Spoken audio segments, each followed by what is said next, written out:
This episode of The Biggest Table is brought to you in part by Wild Goose Coffee. Since 2008, Wild Goose has sought to build better communities through coffee. For our listeners, Wild Goose is offering a special promotion of 20% off a one-time order using the code TABLE at checkout. To learn more and to order coffee, please visit wildgoosecoffee.com. I hope you enjoy my conversation with Andy Root.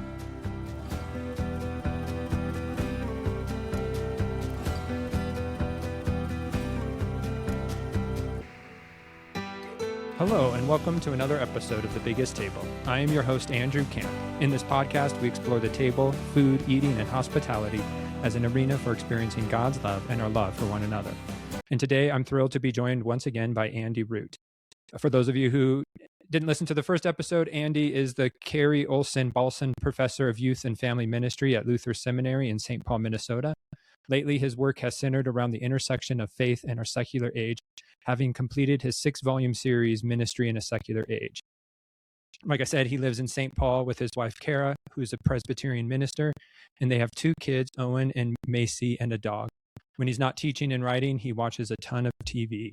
So thanks again for joining me again, Andy. It's always love your work, and it's always look forward to having a conversation about it. Yeah, well, thanks for having me, Andrew. It's great to be back. Yeah. So since we last talked, you've been busy publishing 3 more books in the span of 2 years. You've written Evangelism in an Age of Despair, A Pilgrimage into Letting Go, which, is a parent-pastor resource, and then most recently, Baal and the Gods of More. And so I'm curious, after 6 volumes of Ministry in a Secular Age, like, what were you hearing? Like, you obviously saw something, we're hearing things, conversations with pastors and churches and leaders, like, what precipitated these new works? Yeah, well, first, sickness probably did it. Like, I'm a bit insane, so or masochistic maybe. I don't know how you feel about writing, Andrew, but I feel like it's a form of suffering. So I don't know if it's been like a little bit of Stockholm syndrome or something, where I've just been locked in this office writing so much I can't stop. So I just have become friends with my captor.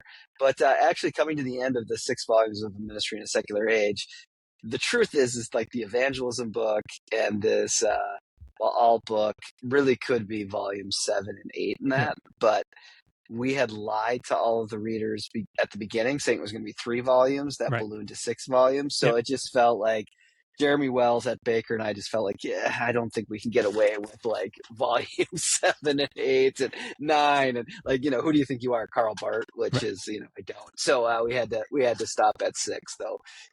They really kind of function the same way. No, they do, and I want to start with your latest book, Baal and the Gods of More, because I think it provides a framework for even to think about the evangelism book. And so, in that book, you're really asking the question of what does it mean to grow? And so help, unpack a little, because I think churches all say, we're about growth, but you're wanting to very carefully nuance and point out some dangers. Yeah, and I think the first step is to say that a lot of my work could be interpreted, or maybe some who would have pushback are like that this guy's anti-growth, or even like in economic theory, like especially in Europe, there's like a degrowth category where people are trying to look at like economies that not only don't grow, but what it would mean to kind of degrowth so I've been accused, not by a lot of people, but a few people, of being like the degrowth church guy, and I don't really want that. I don't really want that stigma. I'm really not about degrowth, but I am worried about the certain kind of forms of growth, or just kind of assuming that all growth is the same kind of growth. And I do think that there's something essential about the Christian tradition, that Christianity, that the call into following Jesus Christ, that what it means to live in God's kingdom has a sense of growth to it. But that so easily becomes kind of co-opted by a certain kind of late capitalist form of escalation, really. And so I'm trying to draw a distinction between what we really mean by growth. And probably the shorthand for that is I do think the Christian tradition is about growing into someone as opposed to growing something. And I just continue to find that Protestant churches like fail to draw that distinction, or to say like resource growth, membership growth, that could happen and God could bless us with that, or God could give that to us and it could be a curse. We just presume that that's a good in and of itself, but people will tell stories of their churches, exploding in growth and it actually destroying the church, that it becomes like a cancerous form of growth. And so I do think there's an ultimate good as growing into being like or being in and participating in the very life of God. But that doesn't necessarily mean budgets grow. That doesn't necessarily mean membership rolls grow, though they might. And we should celebrate that if that's the work of the Spirit. But I'm trying to give us an aim towards, something more theological than just purely mathematical, maybe. I don't know. Purely kind of quantified by the ways we usually count things, or are framed to kind of count things in our late modern age. I think maybe your book resonated deeper with me because I'm in sales. I sell wine. Mm-hmm. And so if your sales aren't increasing, there's a strong business problem. And so it's easy to get trapped into that capitalist mindset. Like if there's not growth, something's wrong, we need to fix it, and that push for ever more growth, like in sales, like it's tiring, it's exhausting, are you visiting new accounts? Are you doing this? Are you doing that? And it's so easy then to get stuck, just easily transfer that to the church of like, well, if we're not growing, there's something wrong with us, because that's how just our minds work. Right. And yet you point out that like, hey, we're either caught in this dichotomy of, do we want the child in Mary's arms, or, your blunt quote, or do we want Artemis and her mini teats? Like, and you have pictures in your book, like, and it's a very, but like you point out that like we're drawn to this fertility notion versus a relational model of growth that plagues us. Yeah. And I think that is the big contribution of the Christian tradition, or sits at the heart of the Christian tradition, is that this growth is fully a relational dynamic. It is growing into Jesus Christ, who gives us our life, or it is growing into, when we look at the kind of iconography of the Christian tradition, it's growing into this embrace of the mother and the child, which is a very different kind of growth. There's no mother who doesn't want her child to grow. I mean, right. every mother, every parent wants their child to grow. And you'd be a pretty bad parent if you were like, you'd be a diabolical parent if you're like, well, I don't want my kid to grow. Or even taking the beauty of like, I love my daughter that she's 6, and thinking, I used to have this joke with my daughter, who is now almost 20 years old, but I always said that I had some professor I knew, some chemist, that could just inject her with some kind of serum that she would never grow beyond 6, because I just enjoyed her at that age. And it was a fun joke, but there was no stopping it. And I actually, if I could find that serum and give that to her, it would be abusive. I would do something that would be awful to her. So there is a sense of growth in that, but I also am not thinking I'll only be proud of her if she, has more resources or more degrees or more Instagram followers than all the other kids in the neighborhood or something. Like, I'm not just trying to get her to escalate and win every competition. I want her to grow into a fullness of life. So I do think that there are these logics that go all the way back to the ancient tradition, like you were mentioning. And this is how this kind of project was born for me, is being in the Vatican Museum and, seeing in the Hellenistic wing Artemis of Ephesus, who's got, she's got this kind of, I don't know, like this strong view on her face. She's almost kind of looking at you. And I won't want to say sinister, but it's very clear she has power. Right. And her arms are open, and she's just is kind of covered in all of these breasts, all these teats. And she's essentially will give you fertility if you give her worship and give her all your energy. She will kind of give you the resources you need. And then you go down the hall, turn the corner, go into the Renaissance art wing, and see all these beautiful pictures of the Madonna and the Child. And, as a Protestant in itself, that's, that's an awakening. But there is something really there's a complete difference here of a God that demands energy and more kind of escalation to receive goods from this God as a fertility God, or the God of Israel, the God made known in Jesus Christ, the God that Mary is called in the Magnificat to care for and to mother, is this God who wants the relational over escalation, and so try to drive our churches in that direction. Right, because that picture that you share and the statue that you saw, it's not pornographic. Like there's meant to be something economical and even religious about it, versus a pornographic image that we're like, shy away from kids.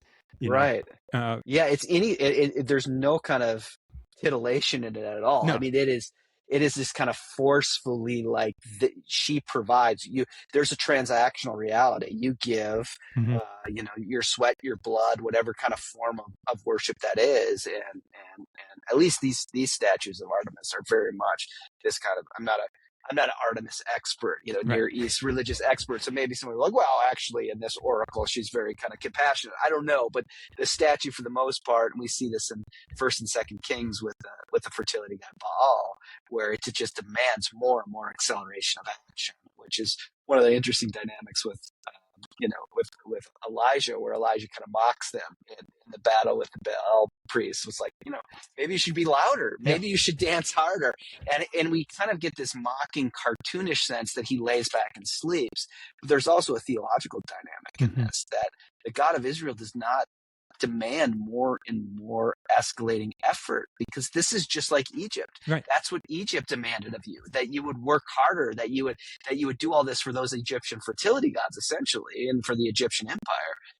This God rescues you from that to make you not cogs in a fertility machine, but makes you children. And children are always invited into God's goodness and rest. And so Elijah cannot take mixing together Yahweh and Baal. He thinks these are two completely different logics, two completely different economic systems, if you will, that cannot cohere together. And I guess I wonder if we're at a point where we get a little bit tempted towards fertility, or that becomes more captivating in Protestantism right now, even though we wouldn't call it Baal. But our certain kind of capitalist forms are more attractive to us in certain levels than these. I don't know, than the ways of Israel, the ways of Yahweh to Israel, and the ways of the mother and the child. Because I was also thinking of Brueggemann's book, Sabbath as Resistance. Because that's what his whole point is. Like, Sabbath is this resistant posture to an economy of escalation and the economy of more and more. And yet, like, the pull, whether back in the Israelites' day or in our day, is always back to escalation and more. And we think we're in this new age where it's different than what the biblical authors ever faced. But you in a very great way of highlighting First and Second Kings, you're drawing some deep correlations between the church and Israel. And so, like, it's obviously a big work, right? And it's too much to summarize in a 45-minute conversation, but like, help us see the parallels, or like, just because I think it gives us a situatedness that maybe we can be open and receptive to the God who speaks. Yeah. Well, you've already mentioned Brueggemann's name, and it's very much a kind of Brueggemann read. So it comes with all the advantages of that and disadvantages of that. And I'm not I'm not an Old Testament professor, nor do I play one on TV. So, there's I'm sure a lot of lacuna in my read, but I go with Brueggemann in this sense where I guess I just say that to the listener. Like, it's very much Brueggemann's read of First and Second Kings is very much a priestly read, or excuse me, it's very much a prophetic read over and against the priestly read.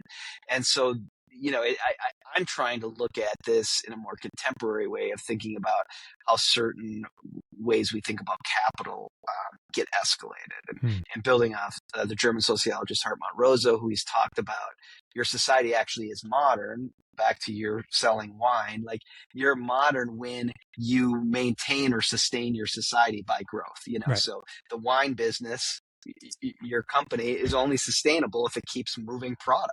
Like, that's just the way it works. And in many ways, you have to keep moving beyond what you moved last year. You need to move more this year. So he calls that the dynamic stabilization, where he thinks your society's modern when it stabilizes itself by growth. Mm-hmm. And I do not think you can impose that on the ancient world. Like the ancient world did not think we have to grow markets and therefore our society Right. will be stable. But every human society and every human collective has to stabilize itself, has to wonder, how are we going to exist across time? How are we going to exist that way? And I think in the ancient Near East, there was an escalation logic. It wasn't a dynamic stabilization, but the escalation logic was the bringing together of cultic systems. So it was a kind of cultic escalation. And so this is, how First Kings starts, is that we're told that David is the king, and this is a prophet's tale. So the prophet loves David. David is the great king. He's essentially the king who is a prophet. And what's really fascinating from the prophet's perspective is David's a good king because David doesn't have a cult. He has no cult, no temple. And his only cult is a kind of soft cult, which is just prayers. He just has psalms.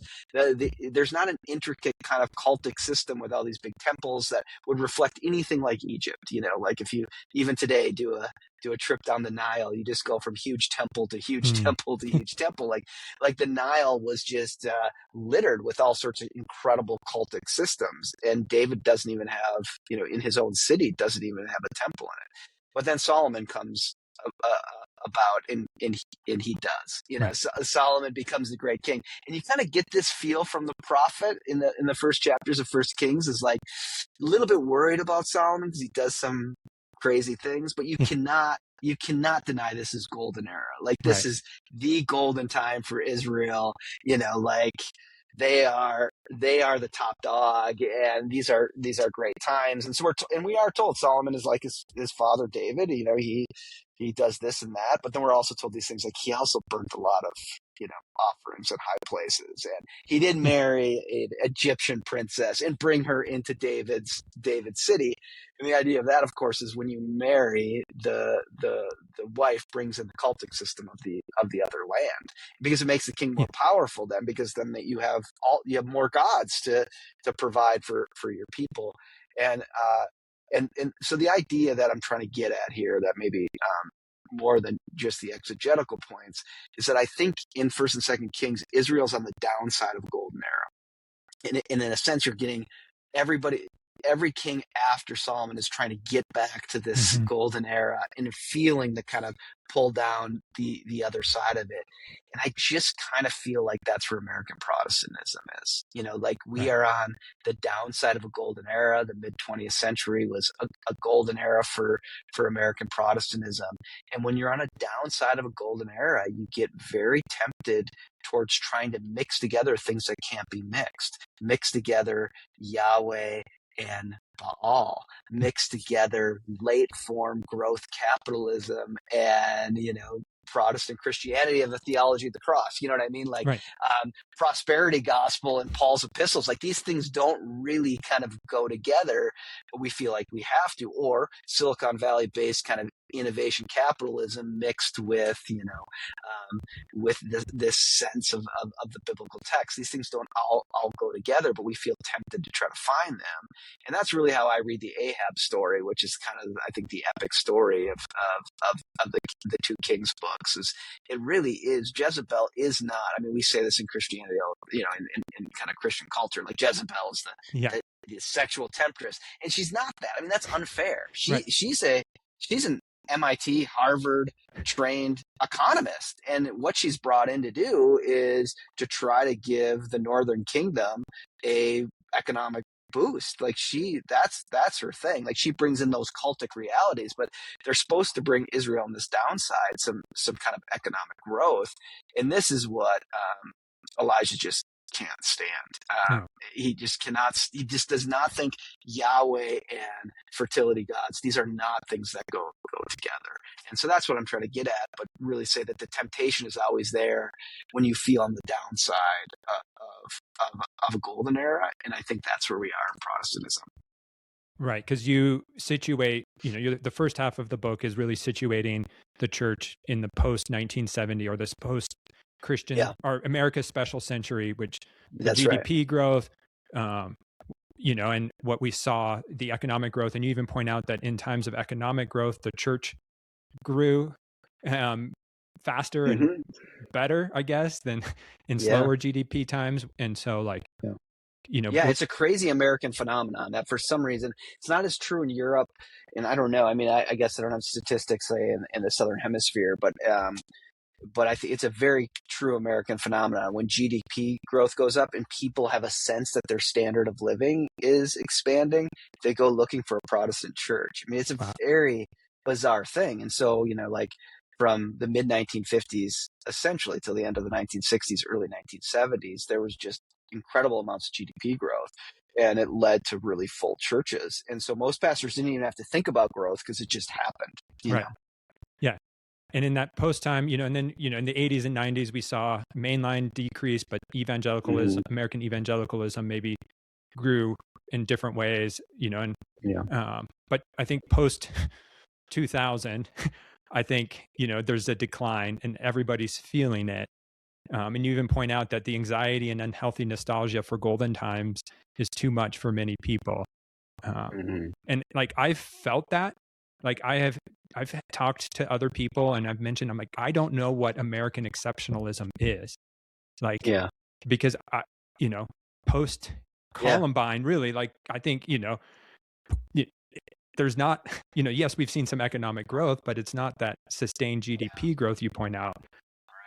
And so like, but for boomers or late Gen Xers, like they're holding on to something and craving something that's not there anymore. Yeah, I mean, so I'm basing my economic theory on this kind of God bless him, but curmudgeonly guy named Robert Gordon, who wrote this really thick book. And Andrew, we've talked enough now on this podcast. I'm addicted to really thick books. So if it's a thick book like 600 pages, I may be interested in it. I'm the only person in the world who's drawn to that. But he has this big thick book called The Rise and Fall of American Growth, and I find it just fascinating. But that's his point, is that from 1870 to 1970 was an unprecedented time of GDP growth in America. And so he calls this the special century. And he particularly calls it special because he doesn't think it's coming again. Like it's more than likely not happening again. Like this was an outlier. And it was amazing. Like the GDP growth that happened in the mid 1960s, basically in like 3 years, you got more standard of living growth than you would get 100 years in the medieval period. So they have like a mathematical equation they can kind of push back. And it's like, this is why people thought the Jetsons was just a documentary, in the mid 1960s. Like, of course, we'd all be living on the moon and back and forth to Mars by 2025, because just things were, I mean, I guess another example of this is like Back to the Future. It worked because 55 and 85 were so different in kind of standard of living, but 85 and 15 were not that different. You know what I mean? Like that was going around social media. Like this is the same amount of time has passed as supposed to have passed in those 30 years of Back to the Future. Now 30 more years have passed, and we're still in puffy vests. We're still driving cars. We're listening to our music differently. We don't have cords around our ears. You have cords around your ears. You're retro and cool. But there's some ways that entertainment has changed. But for the most part, the larger infrastructures of our roads and the way we get food and things like that, like other than like the way Instacart works or something, it's pretty much the same. Yeah. And I think it's debatable if that's better. Like we just ordered a pizza for the first time in a while, and now you have to go online. You have to download an app. Right. You have to put your information in. It's like, I remember in 87, I could just call up the pizza place and like pepperoni, and it would be there in 30 minutes. And now I order online. I can do it on an app, and it takes 45 minutes to get here. So is it better? I don't know. I know they can harvest my data through doing it. So that's his basic point, is that since 1970s, that's been over. But I think my contribution is to try to tie that together with the Christian century, which is really the Protestant century. Yeah. And I think it's really interesting how the Christian century, the Protestant century, and the special century are interconnected. And I think one of the things we're dealing with is what's fascinating is that in the midst of the special century and the Christian century, Protestants because of our heritage, we get uncomfortable with things going well. You know what I mean? Yeah. So like when things go well, we start to wonder, I mean, maybe legitimately we start to think, have we fallen into some kind of disobedience here or whatever? Right. So you see these moments where Protestants kind of disestablish themselves, you know? So after this kind of big missional movement, kind of world Christianity kind of movement and bringing civilization to the world through Protestantism, you get the social gospel that kind of disestablishes that. And then after World War II, you get this very congregational ministry kind of focus, and where the pastor is the important person in town. You get the kind of civic religion reality. And then the late 1960s disestablishes that. Right. And what happens is that it never gets reestablished. Like there's not an economic bump that allows for something to get reestablished. So the first two industrial revolutions, steam and electricity, were amazing for mainline Protestants. But then this third one came late, and when it came, it did not bring the growth that we thought it was. And this is what he thinks the third industrial revolution was: the microprocessor, was the computer. But it hasn't brought huge GDP growth. It's changed the way we get entertainment, but that's about it. It hasn't really changed transportation. It hasn't really changed how we get our food and our clothes and things like that. I mean, obviously we get Amazon and stuff like that, but for the most part, it hasn't radically changed it. Where if you had grown up in the 1850s and you made it to the 1930s, I mean, it was shocking how different the world was, you know? Because, you mentioned it. The only thing the microchip has changed is our entertainment. It hasn't helped our productivity, and everybody feels it, right? Like, you know, my smartphone hasn't done anything to help me except waste my time and draw me into, you know, pits of despair, probably. Yeah, exactly. Yeah. And, you know, to Gordon's point, and, you know, this is beyond what I really completely understand, to be completely honest, but GDP is connected to worker productivity. Now we could wonder, is that good at all? But the point is that being able to stream every movie ever made on your phone is not really great for productivity. But having electricity or indoor plumbing, incredible for productivity. You know, so instead of having to, you know, carry in dozens of jugs of water from the well every day to have to turn a faucet, that really changes home productivity, you know, and adds to our standard of living.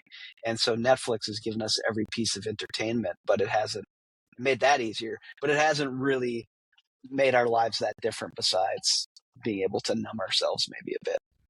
More, and not have to be tied to a VCR, make sure we hit record at just the right time. And if right, you know, if it's a sporting event, do we have to extend the recording to make sure we don't, you know, not get the last 2 minutes of the fourth quarter, like, you know, and then fast forwarding through commercials, like, you know, my daughters will complain like that. Wait, we can't fast forward through commercials, and I'm like, no, this is live. Or trying to explain to them like what it was like to watch Seinfeld at the heyday of it, when like everyone was watching it. And if you missed one of the episodes, unless you had set your VCR, if you missed one of the episodes, you just had to wait till summer and there was a rerun, you know? Yeah. And then catch it at the right time and find, you know, catch it at the right time, go through your TV guide booklet, you know, and find it, you know. Exactly. Yeah. And there was a great pleasure in the summer when all of a sudden you turn it on and be like, I've never seen this episode. Right. Like you forgot that you missed an episode. You're like, oh my gosh, it felt like an incredible gift. Yes. And so, but what did change in that third industrial revolution is sort of the identity aspect. You unpack that in other books of like, we are an identity-based culture looking for more clicks. And I think pastors and churches, I think, find themselves in that, where pastors are trying to establish their identity, you know. And so like, what is the church in this weird post third industrial revolution? Like, what is the church? Because like growth just came naturally through this, but now you're saying growth came naturally in GDP growth, but now as GDP growth has slowed, you want the church to move into sorrow. Like, you know, sorrow and death, like, you know, which isn't resource escalation or growth or joy. You're exactly right. It doesn't sound good, but you're exactly right. I mean, the first thing to say is like, I can have no friends. So everyone's going to be mad at me as they read this Bale book, because I do think that the way we become kind of resource obsessed, kind of open to fertility, if you will, to kind of capitalist fertility, is you kind of get two options within Protestantism. You become what Gordon calls a techno-optimist. And he says there are these people who just think huge amounts of growth are right around the corner. Yeah. And they hate Gordon because he's like, it's not common, man. Like, it's not going to happen. But even today, if you talk, you could turn on 24-hour news and you'd hear some techno optimists being like, AI is going to bring it. Right. Once AI really gets distributed into society, it's going to change healthcare. It's going to change this. In 30 years from now, we will have no idea. This moment right now will look so old fashioned compared to where we are in 30 years. The problem, Gordon says, is we've been saying that for 20, 25 years, like Right. this is going to change everything.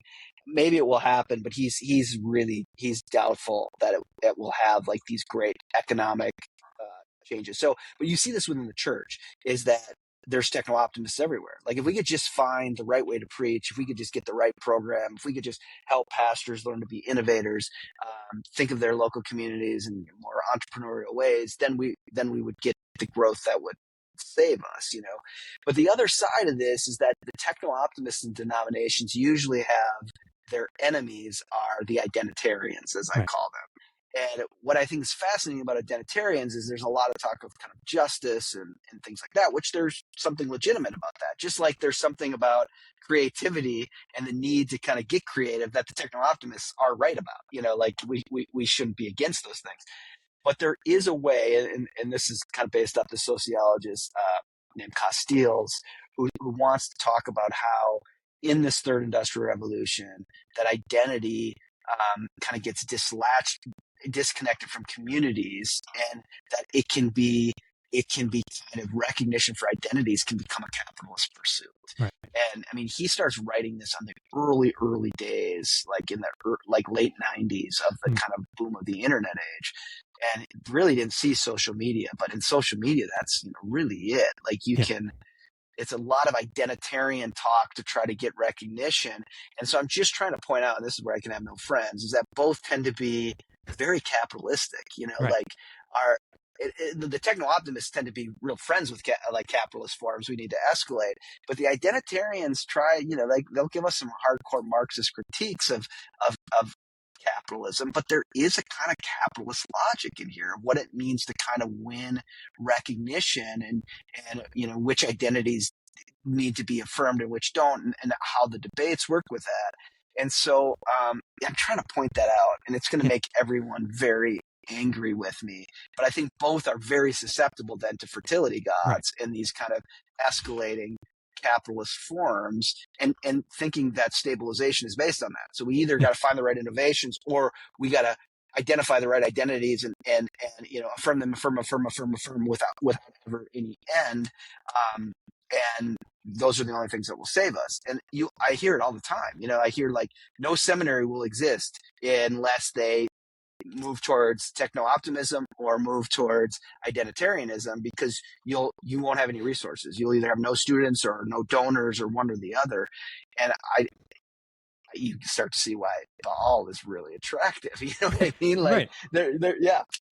No, because again, it goes like everything pushes for more within us. Like, I got to grow my brand, and what does it mean to have a podcast, Right. and do I want to see it grow? Yeah. Yes. Like, would I love to make some money from it? Sure. But like, what, if that becomes my goal, I can manipulate something, or, figure out the algorithms to, maybe get more hits. But is that the way of Jesus? Right. And you can even see that with affirmation. Like, what is affirmation for? Like, what's the end? Is there a larger story? Like, it is really about the upholding of humanity and finding community and belonging with others? Or is it just about kind of winning attention? And this is what's really hard, is in an attention economy, the objective is just to win more and more and more attention. And this is Castile's point, is like, this becomes a very capitalist game. Like, you're just always driving for more and more. So I am trying to move towards the theology of the cross, because I move in every way towards the theology of the cross. And The evangelism book is kind of trying to think of evangelism through the theology of the cross. And in some sense, this book is trying to think of church growth, if you will, through the theology of the cross, which becomes no church growth at all in some sense, or it becomes a growth into the logic of the cross, which is to experience God in experiences of brokenness and loss, and the church becoming the community that consoles the brokenhearted. Right. And my big wager is God is present in those moments. Yeah. And this does go back to the story of Israel. Like, God hears the suffering of Israel, and God sends and elects Moses in to set the people free, free from the traps of continued escalation. And I think in the cross, in the same way, ends all drives towards kind of maintaining ourselves by our performance, and really says that God is present and can meet us in those places where we need others to bear our humanity, to be with us in our sorrow, and that our sorrow has fundamental value in the sense that it becomes the place where our neighbor is called to share in it with us. That's not to glorify when I have my own sorrow. It's just bad. It's just awful and loss. But it does, and this is something Bonhoeffer, I think, says really beautifully, is that kind of building off Luther, this kind of sense of Anfachtung, which is this kind of sense of loss. And it's really the temptation that God isn't good because you're in the midst of just difficult human experiences, that creates a center that Jesus Christ is present at, and it calls others to join in it. And I really want to push the church and Christian leaders to be really attentive to where God is present. And that's where I find Luther's theology of the cross so helpful, is that it really is a commitment that God is present here. God can be present in other ways too, but God is primarily the one who is pro me, is for you. And so in the midst of your sorrow and brokenness, God is for you. And the church is to say to the world, God is for you. God is with and for you, not when you're escalating, Right. and not when you've worked hard enough to earn it, but particularly when you found your work doesn't get you anywhere. Like when you find that you are broken and unable to perform or get yourself out, this God who is so for you comes near.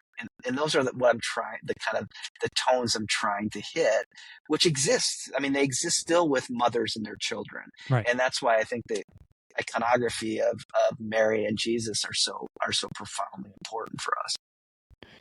Because that relational push, is because even evangelism, can be used for instrumental means of like, well, we just, hey, if you do the right things and get more people in there, like it's growth. And I think most pastors that I've interacted with will be like, well, no, I always prioritize the relational. Like, no, we're about this for people. We're in the people business. We're not in the growth business. But our actions don't, or, they may negate or belie what we actually say at times. Yeah.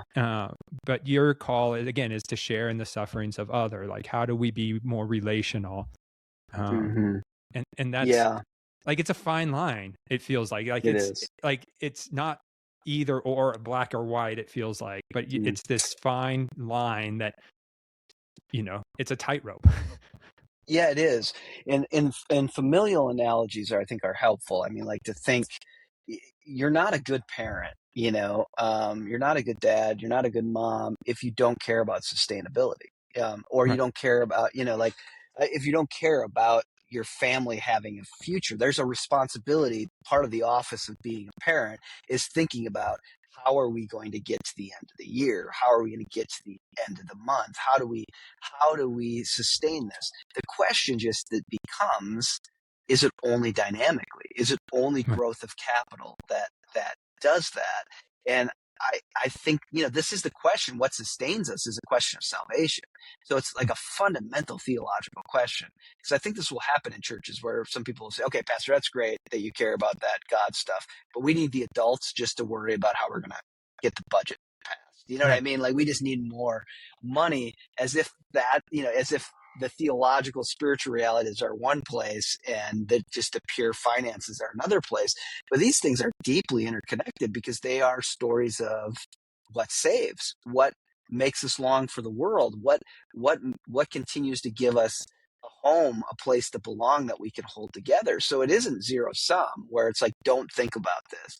As a matter of fact, like what comes after this, Andrew, is that, especially finishing the Baal book, it's like, now I need to talk about what money is, because every pastor has to deal with money. Right. And every parent has to think about balancing some budget for the good of the embrace of their child. Like, you know what I mean? Yeah. Like, so that's what's coming next. I don't, maybe in about a year it's completed, but it's in production. Wow. About kind of thinking of a pastoral theology of money itself, because every American pastor is a bit of, you're running a small business, whether you like it or not.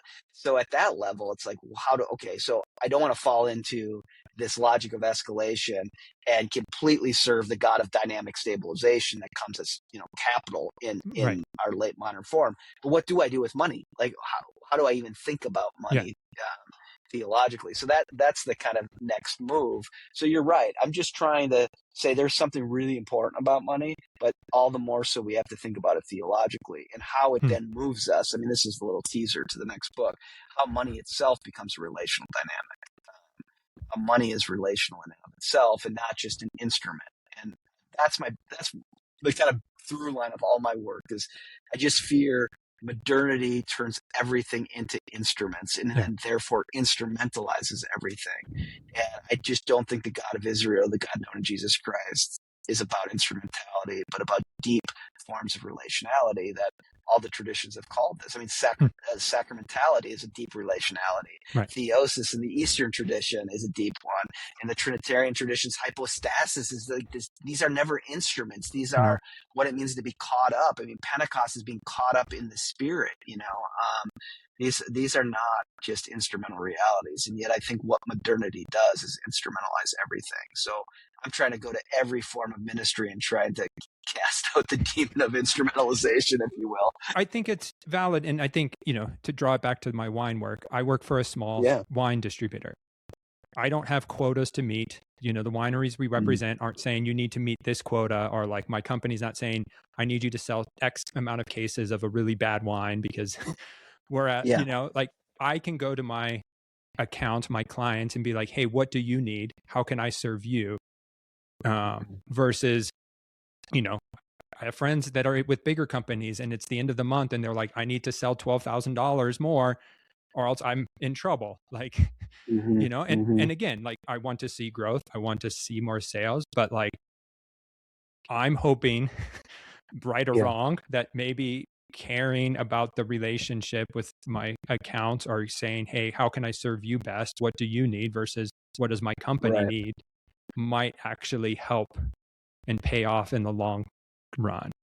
But it's slow and it's harder and it's more frightening. Yeah. But I hope that kindness pays, I can hopefully maybe sleep better at night. You know? And I think it goes well with that spiritual aspect too, of like, are we pushing something that the people don't need? Or are we asking and, our fellow brothers and sisters, okay, how can I serve you best? Where do you need to be met? Versus, hey, look at this shiny new toy we got that might get more people in the seats. Yeah, exactly. Yeah, well, I'll have to be back on when this money book comes out and we can talk about it, because I think there's an interesting dynamic where some of these anthropologists are trying to flip the story we have about how money got created. Okay. And we tend to think like with Adam Smith that kind of money comes for the sake of stand-in interest. Like you're interested in this and I'm interested in that. So if we turn it into that interest into kind of coin, then we don't have to actually correlate our interests, So, but there's a lot of these anthropologists that are talking about that money, when you actually see it in society, comes about because of human relationships, where this kind of sense of promise is made. That, I make a promise to you, you make a promise to me. Money can sometimes tragically come in to stand in for broken promise, but you can see the deeper relational dynamic of promise. And even with, your clients, there's a sense of the relationality makes a kind of promise. Like I promise that I will, get you the best wine I can get you at a fair price. Right. And, you make promises to me about actually paying your the debts that we have. Right. But there's something core about promise where really Adam Smith's story, God bless Adam Smith, is really trying to get human relationality out of it so markets can just grow. Right. And yet that's really maybe not the greatest way to think about it. So has capitalism ruined everything? I'm not an anti-capitalist, just right. like I'm not a degrowth person. Okay. So I'm not that, but I will say that I do think that there's something true, something that's the best we can do in some ways is a certain kind of capitalist forms. I'm not an anti-capitalist, but I do really worry about late form capitalism. And particularly kind of hyper-fiscal forms of capitalism. And we're a long ways away from Max Weber in the sense of interest and what it means to do good business and faithfulness to God and your neighbor when we're talking about what it means to sell debt to big corporations and, make money. And then how we all become kind of pulled in. Like my 401k is completely wrapped up in how the markets do. Yeah. And yet people who are in poverty have no access to those markets. Right. So, and so they have no participation in the circulation of money whatsoever. Yeah. And my future, like literally my retirement is dependent on those markets going up. And there's a huge percentage of people who have no access to that. And it's very different than the way Augustine thought about the alms, and we thought we have to give alms. And one of the reasons we have to give alms is because it allows people, the poor, to be involved in the circulation of money. And we've created a kind of fiscal capitalism that's eliminated the poor from the circulation of money. And I worry about that. But at its core, I'm not against capitalism. Don't think capitalism has ruined everything. But I do think if you don't regulate the beast, it does. I'm not a big fan of neoliberal capitalism because I think it has a certain form of individualism to it that, and I have a high view. I have a low anthropology and therefore a high view that sin is rampant in the world, that unless we regulate it, that my interest, I know this from myself, from my own being, that my interest will become the most important thing. And I will talk myself into needing more and more and more and more and more because I'm afraid of my own finitude in many ways, Yeah. And I think it's, maybe the American church's wholesale adoption of capitalism without critical examination of what are the issues and where, and again, I think that's where you're calling the church of what do we need to do. And so to wrap up, like, I'm curious, as a final question, like for the average person sitting in a pew, like, they're not a pastor, they're not, they're just trying to make sense. Like, what is you're not a pastor, but you're pastoral. Like, so what would be your pastoral exhortation to the average person sitting in a pew in this moment? Yeah, well, I start the book and I end the book, and I'm too old to really do this, but with a meme, like what we think will save us, and it's a picture of Artemis, and then what will save us, and it's this beautiful icon of Our Lady of Vladimir, which is this beautiful picture I actually have on my screensaver right here of the Madonna of Mary kind of looking at you, the viewer, and inviting you into this relationship she has with this child, with the Christ child that's looking intently at her. And I guess what I would really say is that we do always have to reflect. And I think there's something very Protestant on this, is what we think saves us. And Calvin, I think, is right that the human heart is in a factory of idols. And we've made ours very sophisticated ones. But it is a question, I think, of what do we think will save ourselves, but also what do we think will save the church? And that I do, my wager, it's relationality over its instrumentality. And but that's costly. That's actually costly, because there is a foolishness in it, to quote Paul. It looks utterly foolish to think this crucified Nazarene and this teenage girl and her baby can save you, as opposed to the great god Artemis or the bull that's reared back on Wall Street. Like there is just an utter. I guess I would say to the person sitting in the pews, like, what does it mean to take faith in the utter absurdity of the crucified, the crucified Christ, as opposed to the bull on Wall Street? I mean, it's fascinating. Yeah. That's Baalism in our day, is all those tourists around the Wall Street bull. Mm. And, people don't know it, but they're taking pictures of their of their idol. You know what I mean? Yeah. And we all do. Yeah. Love those words. I was also thinking in your book of, I watched live stream the Global Leadership Summit a few times when Bill Hybels was still doing it. And he would always say the church is the hope of the world. And then would bring in, Fortune 500 CEOs to tell us how to make the church a better way, and again, it's an instrumentality versus where you're asking us to embrace the absurdity. Again, it's not going to get you invited to the big conferences, but it's what the invitation of the cross is. Yeah.